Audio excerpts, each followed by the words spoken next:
Well, it's delightful to be here today. Thank you for doing this. You're welcome. It's our honor. You know that I'm a huge fan of your work, and which I deeply appreciate. Korea has experienced a low birth rate for over 2 decades. And in 2022, last year, it had the lowest total fertility rate among OECD countries at 0.78. Wow. 0.78. Korea is so screwed. Wow. Whoa. I've never heard of that. Low a fertility rate. 0.78. That is amazing.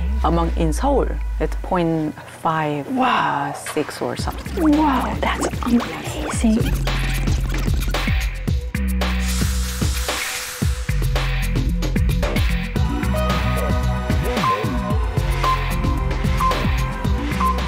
연간 합계 출산율이 0.72명으로 집계됐습니다.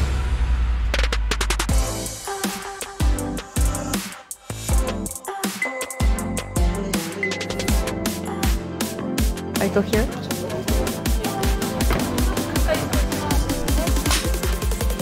I'm very excited to be here in Korea.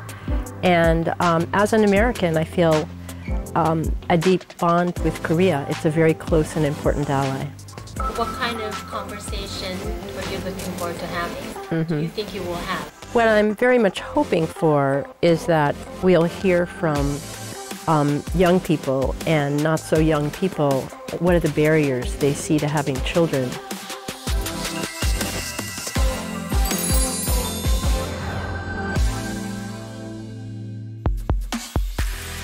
안녕하세요. 조앤 윌리엄스와의 대화 사회를 맡은 연세대학교 사회학과 교수 김영미입니다.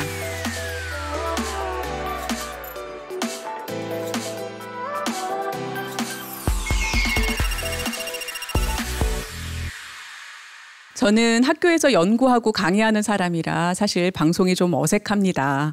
그럼에도 이 자리에서 사회를 맡게 된 건 존경하는 조앤 윌리엄스 교수님과 한국에 대한 깊은 이야기를 나눌 수 있는 귀하고 특별한 기회이기 때문입니다. 먼저 조앤 교수님, 한국의 시청자들께 인사드려 주시죠. Just that I'm really delighted to be here, and I think that Korea is facing some very significant challenges that it's taking very seriously, and I hope to be helpful. 지난해 EBS 다큐멘터리 인구 대기획 초저출생에서 조앤 윌리엄스 교수님의 인터뷰가 큰 화제였습니다. 와, 대한민국 망했네요. 라는 인터뷰 영상이 유행처럼 번졌었죠. 하지만 와, 이면에는 생략된 이야기가 참 많습니다. 오늘 그 이야기를 나눠볼 텐데요. 먼저 조앤 윌리엄스 교수님의 이력을 간단히 소개드리면요. UC 로 샌프란시스코 대학의 교수이자 워크라이프 법률센터의 설립자이십니다.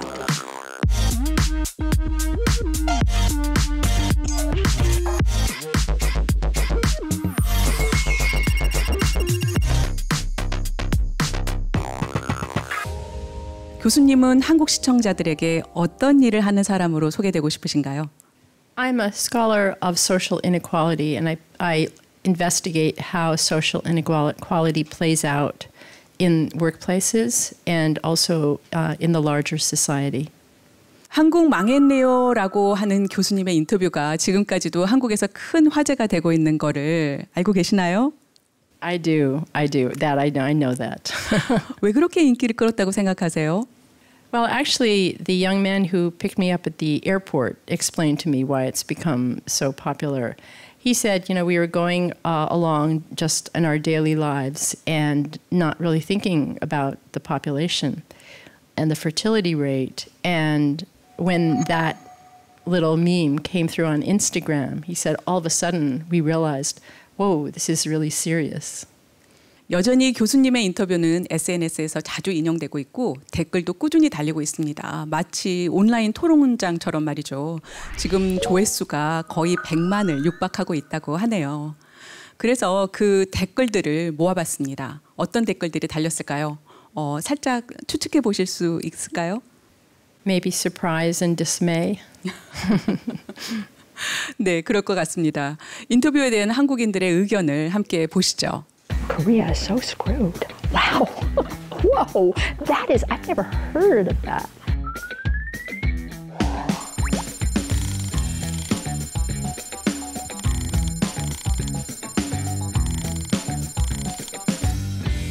여기 댓글들이 참 많이 달려 있는데요. 이 댓글들을 좀 읽어보겠습니다. 교수님을 기쁘게 해드려서 뿌듯합니다. 마음껏 분석 자료로서 이용하세요. 대한민국, 우린 앞에서든 뒤에서든 1등 아니면 안 한다고. 이 정도면 멸종 위기종을 한국 사람으로 지정해야 되는 거 아니야? 더 이상 노예를 생산하고 싶지 않아 함. 이런 얘기도 있네요.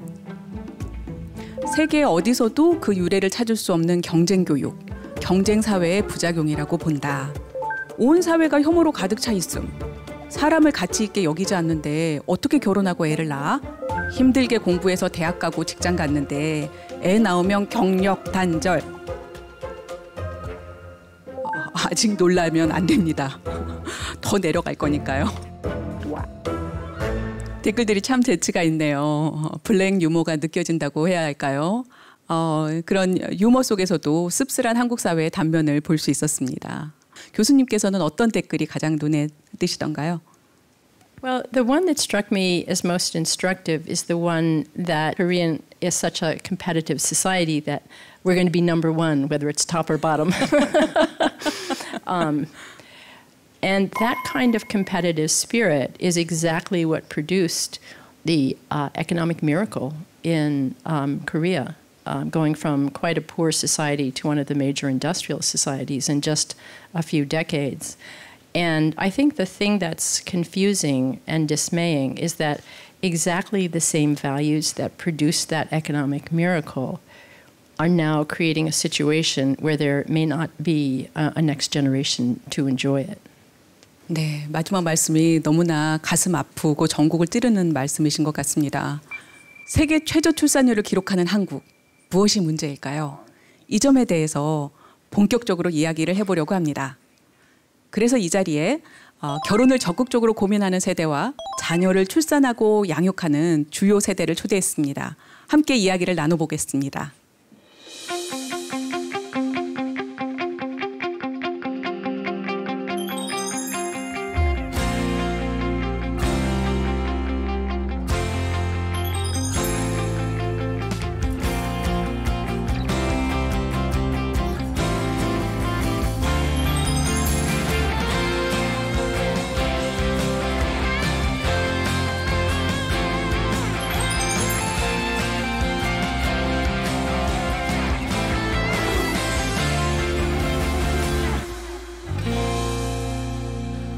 네, 한국의 2030-40 세대를 초대했는데요. 먼저 간단히 자기소개 부탁드립니다.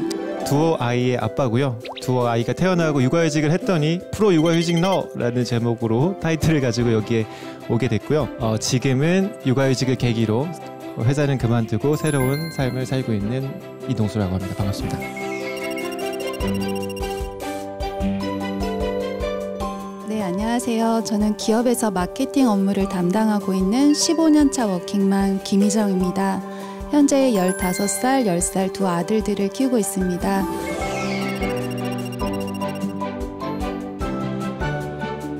보통의 청년들이 다 겪을 수 있는 알바부터 시작해서 계약직, 파견직, 비정규직, 그리고 정규직까지 모든 이제 근로 환경을 다 경험해본 전성훈이라고 합니다.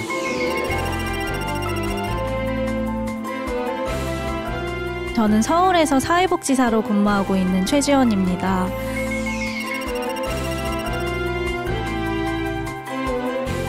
그래서 오늘 이 자리에서 많은 이야기 나누고 청년들의 삶과 현실을 함께 이야기하고 싶습니다. 그럼 패널분들 저희 조앤 윌리엄스 교수님과 다 함께 인사 나눠주시죠. 안녕하세요. 반갑습니다. 반갑습니다. Thank you for making the time. 첫 번째로 세계 최저 출산율을 기록한 한국. 무엇이 아이를 낳고 싶지 않은 사회, 아이가 사라지는 사회로 만들었을까를 주제로 대화를 해보려고 합니다. 준비한 영상이 있는데요. 함께 보고 계속 대화 나누겠습니다.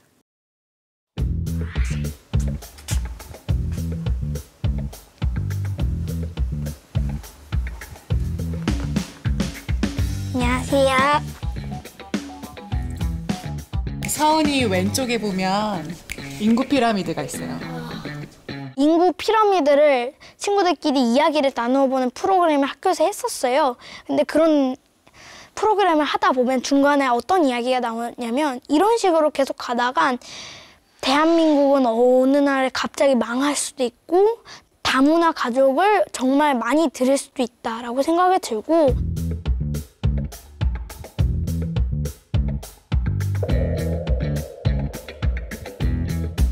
어린이들이 이러면 불편하잖아. 어린이들이 저러면 너무 짜증나잖아. 내 생활을 망치잖아. 내 우선순위가 바뀌잖아. 이런 문제로 어른들이 아이를 안 낳아서 대한민국의 사회를 점점 악순환을 시키고 있다는 거는 정말 저도 스트레스가 참 많아요.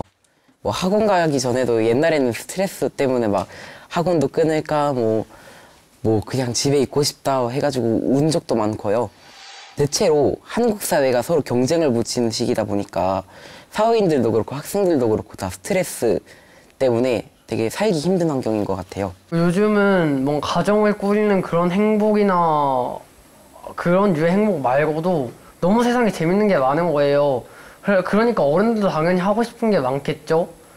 그러니까 그런 걸 다 하기에도 벅찬데 굳이 사람들이 애를 낳을 필요를 못 느끼는 것 같아요. 아이를 키우는 게 현실적으로 힘들어서 부담돼서 육아를 했을 때 직장을 포기해야 하고 다시 들어갔을 때 좀 뭐 잘 안 받아줄 수도 있고 얘가 대학을 가서 우리를 내가 투자한 거에 비해서 얼마나 많은 큰 효용을 낼 수 있는가라고 생각하는 그런 부모들도 많아지고 어른들이 많아지고 있으니까 아이를 낳고 그걸 성장해 나가는 과정이 큰 행복을 가져다 주지 못한다라고 생각하는 어른들이 많은 것 같아요. 네, 아이가 사라지는 대한민국에 대한 청소년들의 의견이었습니다. 조한 교수님 어떻게 보셨습니까? Well, it's really painful to see these Korean children living in a society where they feel like adults are questioning the value of having children. That's something that no child should have to go through. 네, 맞습니다. 그게 참 가슴 아픈 인터뷰였던 것 같아요. I would have a more reassuring message for Korean teenagers. I think that Koreans, parents and non-parents, they hold material well-being very highly as a value, actually more highly than in most other countries where family usually comes before material well-being. And I think one of the reasons that Korean adults are reluctant to have children is that they don't see a path to providing material well-being for their children because it costs so much for an apartment and for cram school. And women pay such a high price for having children at work that it's, in a sense, out of loyalty to their future children that they don't have them, if that makes sense. 네, 여기에 학부모이신 두 분 패널도 나와 계십니다. 두 분은 아이들 인터뷰 어떻게 들으셨는지 궁금합니다. 우선은 애들이 이런 질문을 받았을 때 되게 당당하게 잘 이야기하네, 똑똑한 녀석들 이러면서 칭찬을 일단 해주고 싶었고요. 저희 딸과 저희 아들이 생각나면서 와 근데 우리 부모가 나 때문에 나를 키우는 게 즐거워하지 않는구나라고 생각할 수 있겠구나. 그거 너무 슬픈데? 그러면서 솔직히 저는 사회적인 문제를 어떻게 해결해야 되지보다 그러면 나는 우리 아이들에게 어떻게 해주는 게 더 좋은 방향일지를 더 많이 생각했었던 것 같아요. 부모의 마음을 너무나 또 정확하게 읽고 있는 것 같기도 하고 세상에 대해서 너무나 빨리 다 파악을 했구나라는 마음이 들어서 안타까운 마음이 많이 들었습니다. 아이들의 인터뷰 중에 아이를 낳으면 삶의 우선순위가 바뀐다. 누릴 수 있는 행복의 선택지가 많아서 굳이 아이를 안 낳으려고 하는 것 같다. 이런 얘기도 있었죠. 소위 결혼 정년기라고 하는 20대, 30대 두 분도 여기에 동의하시나요? 어떻게 생각하시나요? 네, 청년들이 과연 행복의 선택지가 많아서 인생이 안정적이어서 결혼과 출산에서 멀어질까요? 저는 아니라고 생각을 합니다. 저도 결혼에 대한 고민을 많이 하게 되는 것 같아요. 그런데 그중에서도 경제적인 부담이 좀 많이 느껴지더라고요. 제가 사회복지사 지금 7호봉인데요. 1호봉과 7호봉의 급여 차이를 보면 월에 30만 원 정도 차이밖에 나지 않습니다. 7년이 지났는데도요. 그런데 여기에서 뭐 식비, 월세, 생활비, 보험비 다 빼고 나면 남는 돈은 사실 몇십만 원이에요. 그 돈을 매달 아무리 열심히 저축을 해도 지금 삶도 힘든데 내 한 몸 건사하기도 정말 힘든데 어떻게 미래를 꿈꿀 수 있을까 하고 자신이 없더라고요. 일단 저는 결혼이 너무 하고 싶었습니다. 어렸을 때는 굉장히 빨리 결혼을 하고 싶었어요. 27살 때 결혼을 하고 싶었지만 그 시간은 이미 지나갔고 지금에 와서 결혼을 주저하게 되는 거는 결국에는 제가 안정적인 직장이라는 곳에 정착한 지 얼마 안 됐다라는 게 가장 큰 것 같아요. 2, 3년 사이에 그 30만 원 냈던 월세는 지금은 약 90만 원에 육박하는 3배의 금액이 되었고 그렇다면 저는 그만큼 저축하던 금액을 제가 사는 데 써야 되는 상황이 되어버린 거죠. 그렇다 보니까 내가 누군가와 뭔가 미래를 꿈꾼다는 약간 어려운 환경이 되어버린 거죠. 그렇다 보니까 나중에 나아가서 내가 자식을 낳을 수 있을까? 혹은 누군가와 결혼을 했는데 그 사람과 살 수 있는 집은 내가 지금 할 수 있을까? 라는 의문점에 계속해서 이 출산과 결혼과 모든 것들이 미뤄지고 있는 상황이죠. Can I jump in? Well, I also think listening to you that the assumption is for a young man like yourself that in order to be a responsible father, you need to be able to support your wife and support your family in a market where housing is very expensive and cram schools are very expensive. And many women want to maintain their own careers. And so I think there's really a lot of pressures on young Korean men that are making them they don't see a path to delivering on fatherhood in the way their own fathers did. And there's also somewhat of a mismatch of expectations. The data suggests that young men have a much more traditional image of they will be the provider and the mother will be home full time, whereas young Korean women are going in quite a different direction. And so there's really a mismatch in expectations. Men have different expectations of women than women have of men, which is one of the things I think leading to a lower marriage rate. 네, 지금 너무나 날카롭게 오늘날 청년 세대들이 가지고 있는 그런 남녀들이 서로에 대해서 기대하는 바, 그런 눈높이의 차이에 대한 말씀까지도 해주셨어요. Add one other thing. I think this is very often described as sort of men versus women, and that this is either a problem of mothers or a problem that men are pitted against women. But I think it's very important to add men back into the equation. Men are under very severe pressures, and they feel they can't quite deliver on what they feel they've been promised. And I think that's the source of a lot of anxiety and, frankly, anger.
이상은 세계 여러 언론에서 바라본 한국 출산율에 대한 분석이었습니다.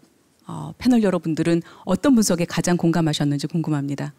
저는 어떤 게 조금 와닿았었냐면 경쟁이라는 부분이 확실히 제가 보면은 우리나라가 경쟁에 되게 강한 나라인데 그것이 육아를 할 때도 많이 투영이 되는구나라는 생각이 드는 게 예를 들면 어린이집을 가요. 그래? 영어 유치원을 가요. 아 그래? 그러면 걔는 얼마나 영어를 잘해? 그렇게 하면서 영어 유치원에도 We have a name for that. We call it competitive parenting. 그러니까요. 맞아요. 그러면서 그 순위를 매기는 거예요. 초등학교에 아이를 키우는 애들 보면 학원에서도 어머니 얘는 지금 대비해야 돼요. 수학해야 돼요. 영어 해야 돼요. 이렇게 지금 안 하면 못 쫓아가요. Wow, that's amazing. 이렇게 경쟁을 부추기니까 사실은 부모 입장에서는 fear한 거죠. 두려운 거죠. 그런 경쟁적인 문화라고 하는 우리의 또 구조적인 문제들이 깊이 와닿았던 것 같습니다. 저는 제일 와닿았던 게 노동 시간인 것 같아요. 일 중독. 우리나라 같은 경우에는 2004년부터 2011년까지 해가지고 이제 40시간이라는 노동 시간을 만들려고 이제 대기업부터 차근차근 내려왔어요. 2011년에 되어서야 이제 20인 미만의 사업장도 40시간의 근무라는 의무가 생긴 거죠, 법적으로. 그런데 이게 사실 그렇게 막 지켜지는 분위기는 아니에요. 작은 회사로 갈수록. 그 제도를 벗어나는 더 작은 소기업일수록 더 많은 압박을 받고 있을 거라고 생각을 하고요. 그렇게 되다 보니까 저는 가장 이 일중독 사회라는 말이 참 와닿았습니다. 같은 청년의 입장에서 일을 하고 있는 우리 지원님의 생각도 궁금합니다. 아까 그것을 보고 저도 사실 노동이 제일 마음에 와닿았습니다. 한 번은 야근을 이제 하고 오전 9시부터 밤 12시까지 일을 하고 집에 가는데 기차가 끊긴 거예요. 제가 그때 수원에 살고 있어서 서울에서 수원으로 가야 하는데 기차가 끊겼다는 그 너무 슬픈 감정과 함께 여러 가지 복합적인 나는 지금 왜 살고 있을까? 내가 일을 왜 할까라는 생각이 많이 들더라고요. 그래서 역 화장실에 들어가서 1시간 동안 펑펑 울고 집에 갔던 적이 좀 많이 있었습니다. 그런데 이것은 저만의 그런 상황은 아니고 많은 분들이 겪고 있고요. They're crying in the bathroom at what time was it? 12:30 a.m. So Korea is really an outlier in this extreme work hours. And as I said, I think that it's commonly assumed that this is what got Korea where it is today and that the economy would falter if that changed. But I think what we're seeing now is, again, exactly the same work habits that created the Korean miracle are now really undercutting the society. And the very strong message that I see is that if you want people to have children, you have to create a work system that makes it possible for them to have children and still achieve their economic goals. And that far too many people on this stage just don't see that. They don't see a path there. 앞서 교수님이 하신 말씀 중에 한국의 성공의 공식이 이제는 한국의 실패의 공식이 되고 있다라는 말씀이 아주 인상적이었습니다. Yeah, in a sense, if you define the ideal worker as someone who's always at work, you can't be surprised if that person doesn't have children. It seems that in Korea, you define the ideal worker as someone who starts to work in early adulthood and works full-time and lots of overtime for 40 years without a break, taking no time off for childbearing or elder care or really anything else. That model fits men married to homemakers.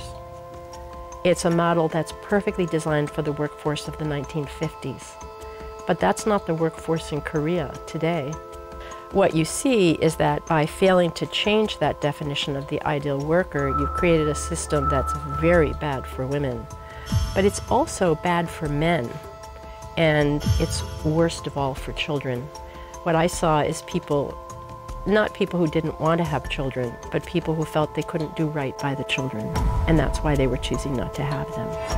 지속 가능한 가족을 만들 수 있도록 우리가 일하는 방식을 바꿔야 된다라는 메시지를 계속 하고 계신데요. 우리가 어떻게 그런 워크 시스템, 가족과 우리가 가지고 있는 지속 가능한 가족을 병립시킬 수 있을지 조금 더 말씀 부탁드립니다. I think for Korea, there are some cultural resources that are very positive and have great potential. Korea, traditionally, people give great deference to their managers and to the people higher up. And if the people higher up realize that actually this would be good for my company because it would raise productivity, it would enable me to keep women in the workplace instead of constantly churning them through. If the people higher up could understand that and really think about it and send a strong message down the line, this is what we expect. 시스템의 윗단에 있는 오히려 매니저들과 남성들이 그 역할을 해야 된다라는 말씀도 굉장히 인상적이었습니다.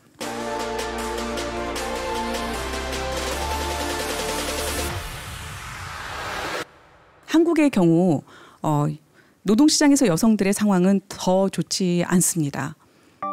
앞서 보도에서 보았듯이 한국 여성들은 OECD 국가들 중 가장 고학력자들이지만 성별 임금 격차는 최악이고 게다가 30대 여성들의 경력 단절이 심각한 나라입니다. 저는 이제 고학력 여성들이 경단녀가 되는 사례에 대해서 제 주변에서도 종종 보게 되는데요.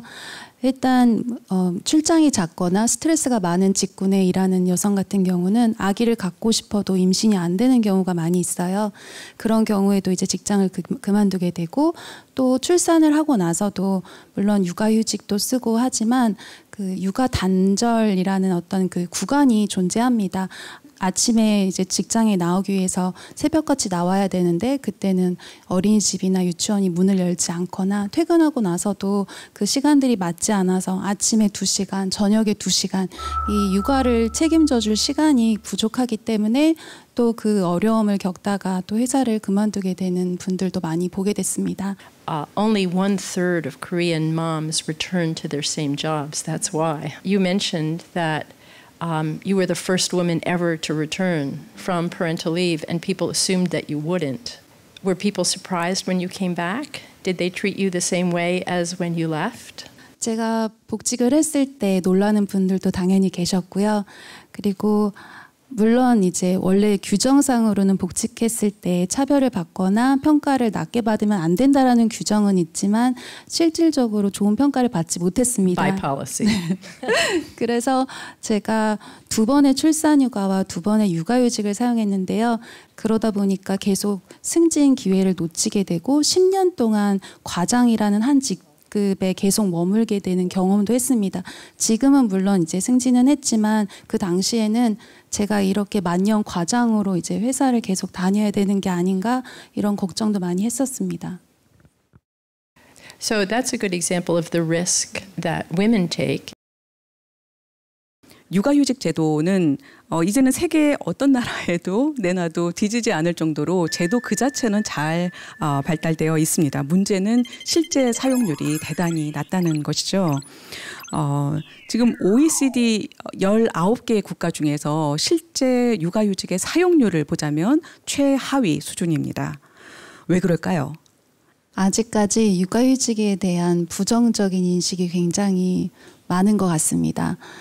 여성도 그런데 하물며 남성 직원들이 육아휴직을 쓴다고 했을 때는 더 반대하시는 분들이 많아서 아직까지도 남성 육아휴직을 사용하시는 분들이 적은 것 같고요. 최근에는 그래도 한두 분씩 쓰는 분들이 보이는데 뭐 3개월이나 6개월 이렇게 짧게 쓰시는 경우가 많지 1년을 전체적으로 풀로 쓰시는 경우는 거의 보지를 못했습니다. 저희 남편도 이제 공기업을 다니다가 공무원으로 전환을 한 상태인데 저희 남편도 아직 한 번도 육아휴직을 사용하지 않았습니다. Another thing that's a very concrete change that Korea should be able to accomplish in short order is that now when people go on parental leave, typically employers, after all, they're not paying the person on parental leave, but instead of replacing the hours that were lost, they just overwork the leave taker's colleagues. So that when the leave taker comes back, they come back to very grumpy colleagues. that's not that's part of what creates the risk around having children. And so I think the government should send a very strong message to employers that we're investing a lot of money in this parental leave. The first step that companies should take is that when a worker goes out on leave, after all, the government is paying the worker. The employer is not paying the worker. So the employer should take that money and hire a temporary worker to fill in for the parent on leave. Otherwise, the parent will come back from leave to a lot of very angry colleagues who were overworked even more because of the parent that's taken leave. So instead of just pocketing that money, employers should spend it in the interest of retaining workers over the long term. 저희가 이 자리에는 두 아이들을 위해서 2번의 육아휴직을 쓰셨던 동수님이 계세요. 어떻게 두 아이를 위해서 2번의 육아휴직을 쓰실 수 있었을까요? 그리고 그 경험은 어떠셨을까요?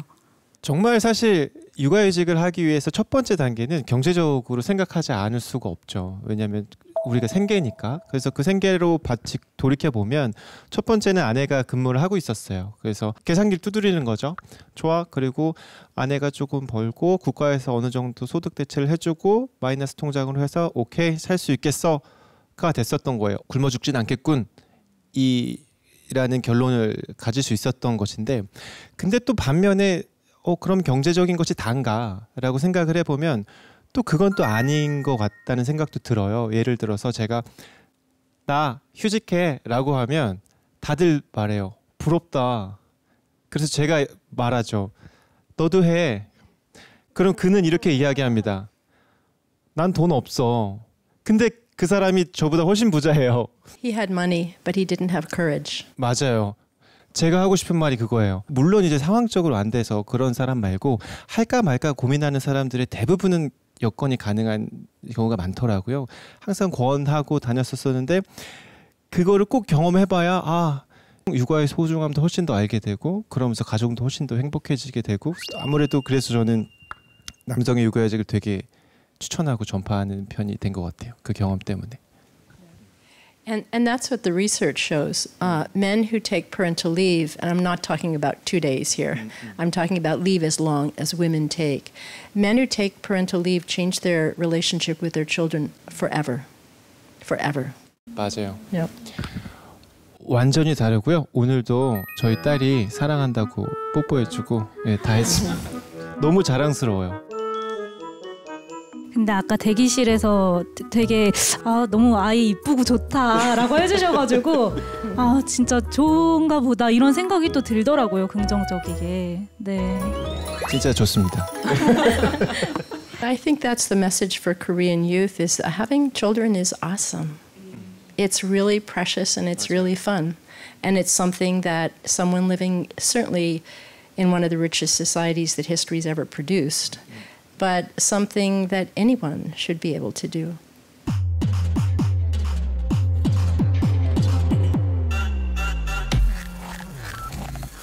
네, 윌리엄스 교수님은 노동과 젠더에 대해서도 오랫동안 연구를 해오셨습니다.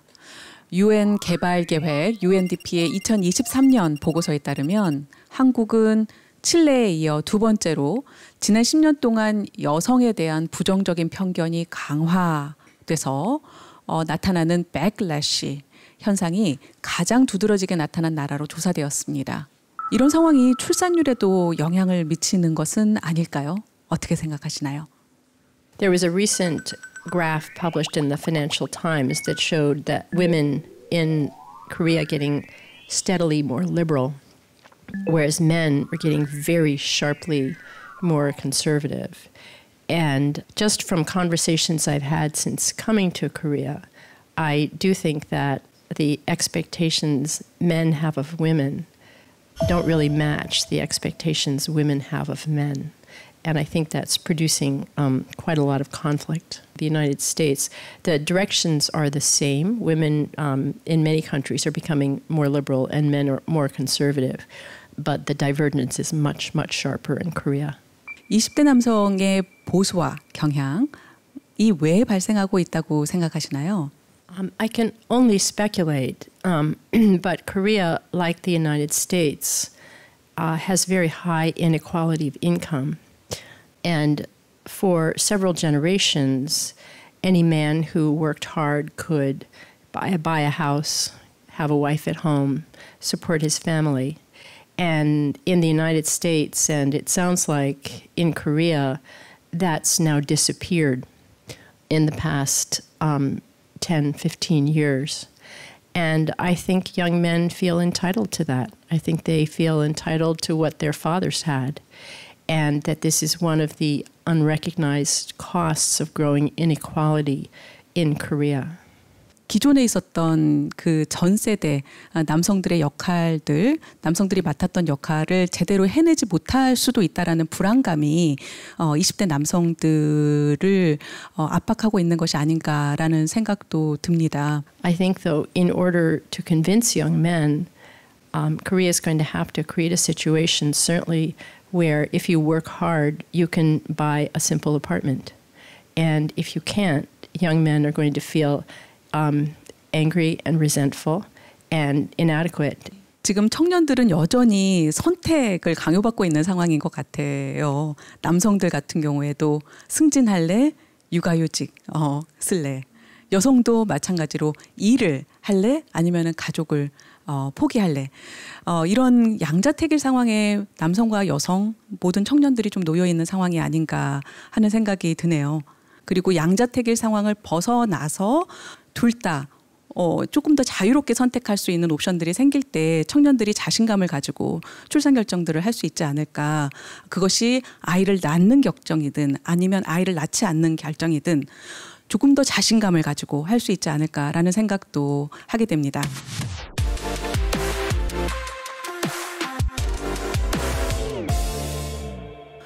수많은 요인들이 축적돼서 유례없는 초저출생 사회가 되었죠. 그렇다면 한국의 각 분야 전문가들과 각계각층의 한국인들은 초저출생 한국을 어떻게 바라보고 있을까요? 초저출생 한국이 버려야 할 한 가지에 대해 물었습니다.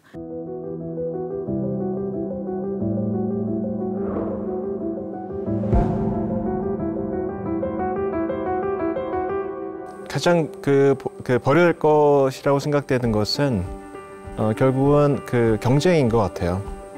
경쟁 사회라고 하는 것은 굉장한 불평등이 있기 때문에 그런 것이죠. 저는 과도한 경쟁 같아요. 그러니까 경쟁의 다른 단은 뭐냐면 불안이거든요. 항상 내가 뭔가 불안한 거예요. 내 이 경쟁에서 뒤처지지 않을까. 불안하니까 애를 못 낳는 거고요. 불안하니까 결혼하기 어려운 거고. 불안하니까 영어 유치원 보내는 거고요. 돌봄에 대한 개인의 책임. 그러니까 돌봄이 개인의 책임이다. 양육은 여성의 몫이라는 생각?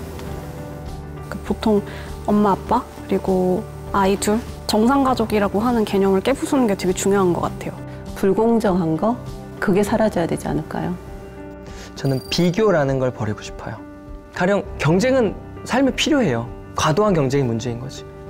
그런데 비교는 과도한 비교, 적절한 비교가 아니라 비교는 그 자체가 없어져도 되지 않을까.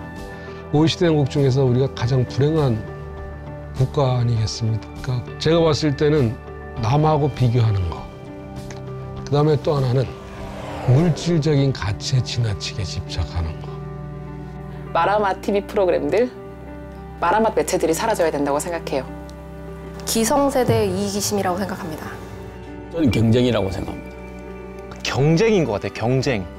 경쟁을 너무 많이 하는 것 같아요. 우리 아이들을 그렇게 과도한 경쟁에 혹은 또 승자 독식에 그런 경쟁으로 내모는 것. 서울 중심적 사고가 아닐까라는 생각이 듭니다. 이 공간 썰림 현상이 만들어내는 그 경쟁에서 낙오된 이들이 갖는 고통.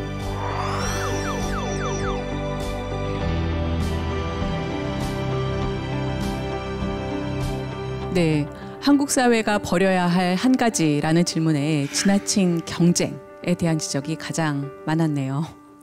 동수님도 영상에서 경쟁이라고 하셨어요. 특별한 이유가 있었을까요? 돌이켜보면 아이를 키우는데 뭐가 제일 필요하지? 라고 물어보면 다들 당연히 사랑이 제일 필요하잖아요. 사랑에는 경쟁이 없거든요.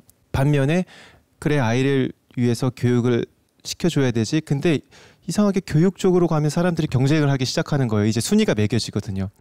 그러니까 이런 경쟁으로 가는 순간 이제 그때부터 약간 완전 다른 챕터인 거예요. 또 같이 아이를 키우는 입장에서 희정님 생각은 어떠세요? 우리가 버려야 할 한 가지 뭘까요? 일단 가정에서 육아 분담에 대한 부분인데요. 서로 누구는 주가 되고 누구는 서포터가 된다라는 그런 개념을 좀 버렸으면 좋겠습니다. 최근에 저희 동료 중에 어떤 분이 주말에 본인이 아기를 정말 많이 봤다고 생각이 됐대요. 남성분이신데 그래서 내가 오늘 아기 다 봤다 이렇게 얘기를 하니까 아내분이 아니다 나도 많이 봤다 이렇게 해서 말다툼이 있었던 거예요. 그래서 그럼 집에 있는 CCTV를 돌려보자 이래가지고 정말 CCTV를 돌려서 다 계산을 해봤대요. 남편이 몇 분, 아내가 몇 분. 근데 결국 해봤더니 아내가 더 많았더라는 거예요. 그래서 괜히 돌려봤다 이랬는데 결국 이제 남성분들이 많이 도와준다곤 하지만 아직까지도 어쨌든 여성한테 가사와 육아에 대한 부담이 많이 쏠려 있다고 생각이 됩니다. 영상에 제일 마지막이 조금 와닿았어요. 서울 과미라. 네, 저는 그래서 이 수도권 중심으로 발전하는 우리나라의 지금 현재 발전상을 좀 버려야 한다고 생각을 합니다. 이렇게 수도권 집중적으로 발전을 하다 보니까 우리 청년들이 가질 수 있는 질 좋은 일자리라는 일자리들이 모두 수도권에 몰려 있고 우리 청년들에게 앞으로 두 가지의 선택지밖에 없다. 내가 돈을 더 많이 내서 서울에 살기 혹은 내가 시간을 더 들여서 서울 외곽에 살기. 그런데 이 두 개는 어쨌든 돈과 시간을 무조건 버려야 되는 순간이죠. 그런데 결혼과 출산에서 가장 필요한 게 돈과 시간인데 이렇게 젊은 시간에 돈과 시간을 버려버리면 우리는 어떤 선택을 해야 될지. 우리가 버려야 될 게 굉장히 많네요. 그렇죠? 지원님 어떠세요? 하나만 버려야 되나요? 버릴 게 너무 많은데. 많이 버리고 싶으세요? 네네. 저는 일단 첫 번째로 사회적 편견과 잘못된 인식, 고정관념을 가장 먼저 버리고 싶습니다. 예를 들면 청년 세대가 이기적이기 때문에 출산하지 않는다, 결혼하지 않는다라는 말이나 아니면 여성들이 육아를 더 부담해야 한다 등의 말들이 있을 것 같은데요. 청년이 이제 성인으로 가는 이행기가 점점 늘어나고 있어요. 과거 통계를 살펴봐도 과거 대비해서 5년 이상 길어지고 있다라는 그 통계가 있는데 이게 무엇을 뜻하냐면 청년들이 좀 더 어려운 상황을 지금 겪고 있고 취업도 어렵고 집을 사는 거는 상상도 하지 못하고 이러한 상황 속에서 내가 성인으로서 어른이 아직 되지 않았구나라는 인식 자체가 계속해서 늦어지고 있습니다. 그렇다면 지금 2024년 현재 한국 사회는 어떻게 변화해야 할까요? 가장 시급한 솔루션이 뭘까요? 윌리엄스 교수님, 한 문장으로 답해 주시면 어떻게 하시겠습니까?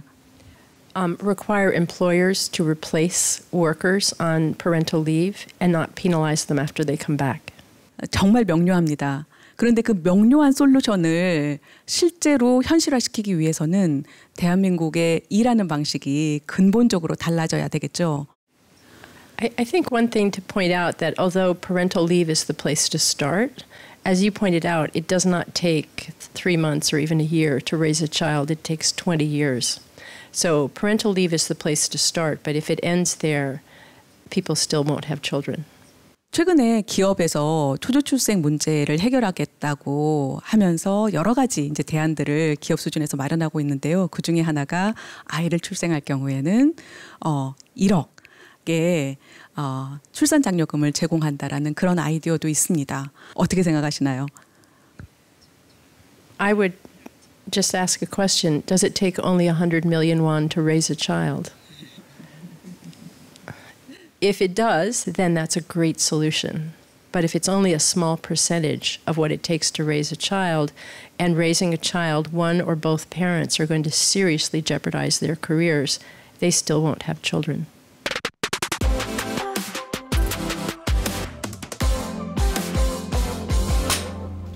EBS 특집 조앤 윌리엄스와의 대화 이제 마무리할 시간입니다. 조앤 윌리엄스 교수님 마지막으로 어떠셨어요? 오늘의 대화의 결론 역시 와 대한민국 망했네요인가요? I'm sorry. That was very impolitic. That's not the way I usually talk. I was very shocked, and Korea is a very close ally of the United States, so I was moved. I see the opportunity for Korea to forge a path forward that continues to tap its deep work ethic, but also combines that with a deep commitment to family and a recognition that it takes a lot of work to raise the next generation. And this isn't something that should be privatized onto women at the cost of their careers. This is a societal responsibility that the whole society needs to contribute to. 말씀 감사합니다. 저는 이 위기 속에서 새로운 기회를 봅니다. 한국이 정말 우리가 사회로서 지속 가능하려면 어떠한 변화가 필요한가 이런 대화들을 통해서 사회적 지속 가능성에 대한 질문을 던지고 다양한 수준에서 우리가 개인들에서부터 가족에서부터 그리고 일터에서 그리고 국가에서 다양한 수준에서 대안을 찾는 방식으로 프레임을 바꿔갔으면 좋겠습니다. 오늘 의미 있는 대화를 이끌어주신 조앤 윌리엄스 교수님과 현장에서 대화에 참여해주신 네 분 그리고 시청해주신 시청자 여러분께 감사드립니다. 오늘 조앤 윌리엄스와의 대화는 여기서 마치겠습니다. 감사합니다.